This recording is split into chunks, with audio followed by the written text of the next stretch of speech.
Okay, so today I have this coupe that I'm working on, and I'm going to show you some of these major components that can be faulty. We're going to test a couple different things. Predominantly, we're going to be looking at fuel trim to make sure that this car is operating the way that it's supposed to. So these computers, they're very nimble. They don't have a lot of different readings compared to the modern computers that are in vehicles, but they do get really funky whenever they're not getting the data that they're supposed to. And this is due to the sensors. So if a sensor is giving you faulty data, the computer will try to compensate by doing other things. For example, when I got this vehicle, it had a faulty ECT. A faulty ECT on these cars is a big issue. And a lot of people see it because, well, they see it now because these cars are very old. You're looking at a 30-year-old vehicle, you're looking at original components. Most of the time, these components do not fail, but there is a chance that for some reason, it's just age. It could be a multitude of things, but predominantly it's age. So, excuse me. So ECT has been changed.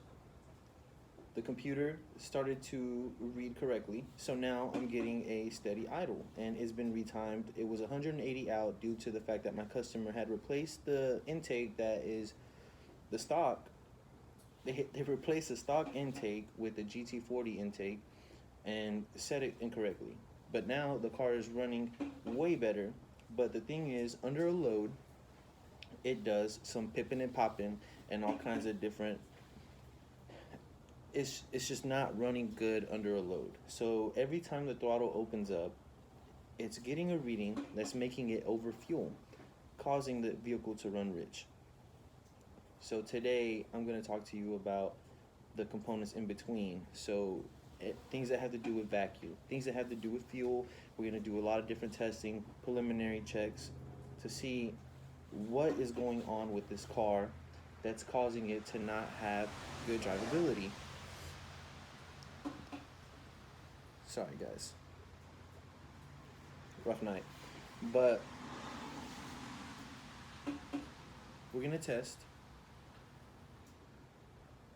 and see what our results are, and if these tests are successful and everything is okay, then we're gonna be looking at going further in depth with this diagnosis.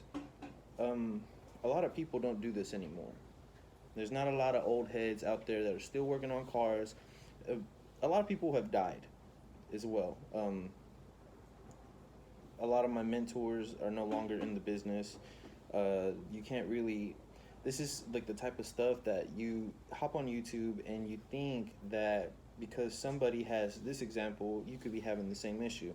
In reality, you don't really know until you start testing yourself. Issue is, a lot of people do not have the testing equipment to do so. So I luckily have invested into these tools and I have the means to test these components. So today I'm going to show you a little bit of my world and how we test these cars to try to get them to act correctly. And in truth, they're simple. So we're going to hop in this car. Let me get the keys. I think I put them in my pocket. I did put them in my pocket. Okay. So we have this coupe, right? Let's see how she does on startup. Now this car has a fully charged battery.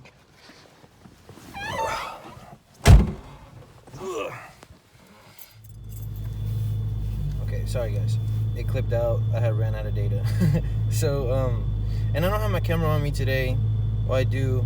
I just left the charger at home, so bear with me. I'm using this iPhone, and I know the quality isn't as good as others, but I feel like the content is what matters, because not a lot of people are doing this. But, back to what I was saying. So, ECT Right now we're at a cold start. It's floating at 1,000,000. Usually, I'm not gonna say usually, the idle is supposed to be at 750 RPMs on the stock application without having erratic drops. This car does not have a cam, so we will not see it loping or anything like that. But slowly but surely, the idle is going down. That's a good sign. That means that our readings are where they're supposed to be. The computer will automatically, if the ECT is at its lowest, it's gonna give it more fuel than usual because it's trying to get it to operating temperatures. So right now, we're just gonna let it simmer down and idle down. It should be at 750 in the next couple minutes. So I'll get back. I don't want to like record too much because I'm trying to save data. So yeah. So under a load, we're gonna go into reverse. This is what she's doing. That drop right there. Put it in drive.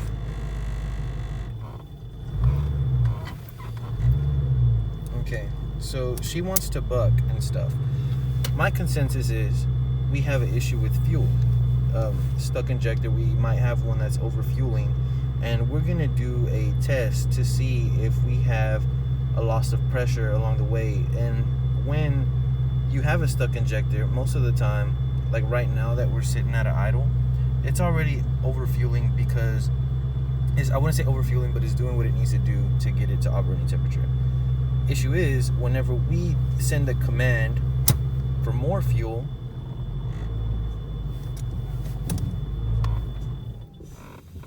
she died right there. Okay, so I've done a lot of different tests on this car. I did a fuel pressure test. Everything was okay. Just a recap. What's up? So just a recap. ECT has been changed. We had codes for ECT, so I replaced it, and it did give me back my idle. It wasn't running. It was running very rich, and once the ECT was replaced, it started running way better. It was retimed prior to that. Here we are, and this is a test on the TPS. So the TPS reading that we're supposed to have, let me turn the key on.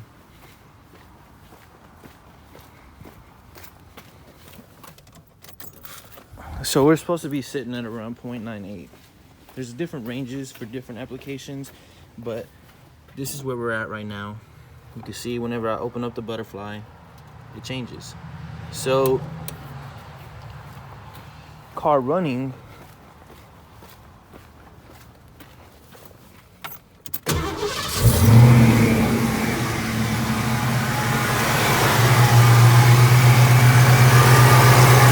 watch this voltage.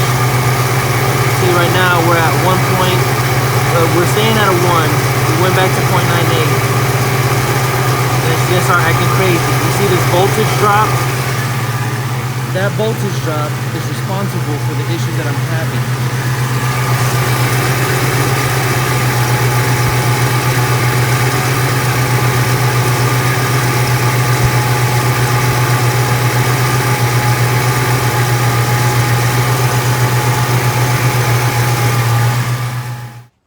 So we got the new TPS installed.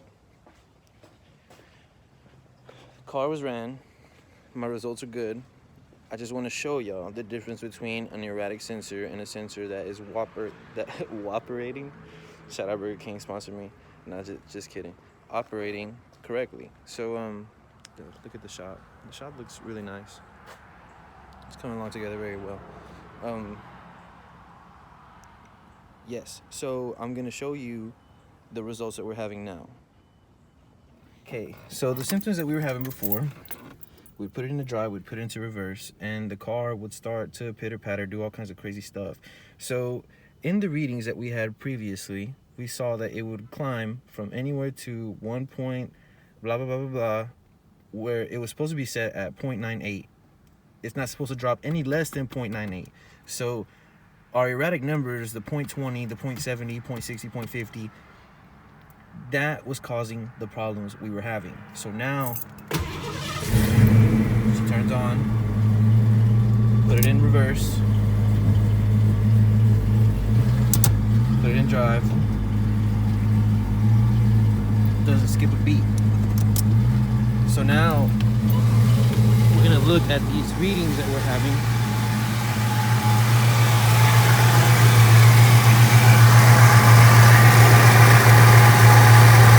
Consistent. It doesn't change. Yeah, like, I mean, it changes, but we're not having an erratic drop like we were before.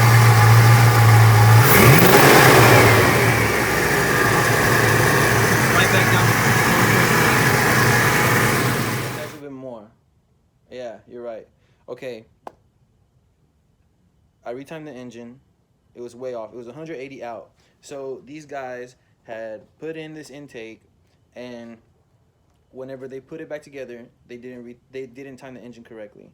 There was 180 out. So timing was set.